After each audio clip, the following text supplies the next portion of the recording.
નકલી શિવસેનાના નેતાઓ જેઓ વર્ષો પહેલાં સત્તા માટે છૂટા પડ્યા હતા, આજે સત્તા વિરહમાં ફરીથી ભેગા થઈ રહ્યા છે. પરંતુ એ બાલા સાહેબનો શરીર છે, બાલા સાહેબના વિચારો અને આત્મા તો એમણે ક્યારથી ગીરેવે મૂકી દીધો હતો.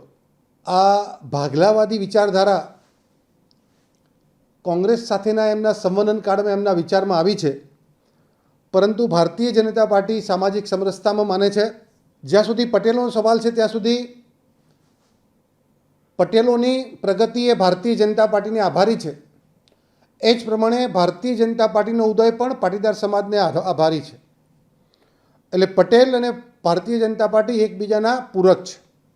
આ પાર્ટી હંમેશા કોઈપણ પ્રકારના જ્ઞાતિ, જાતિ, પંથ, પ્રાંત કે ભાષાના વિવાદમાં હતી નહીં, છે નહીં અને રહેશે પણ નહીં. ઉદ્ધવજી જે પ્રમાણે સત્તા માટે હવાતિયા મારી અને બાલા સાહેબના આત્માનું, એના વિચારનું ખૂન કરી અને જે રીતે વિભાજનકારી પરિબળો સાથે એમણે સંવનન કર્યું, એના પ્રતાપે એમને આવા વિચારો આવે છે. સખત શબ્દોમાં એની નિંદા કરું છું, વખોડું છું.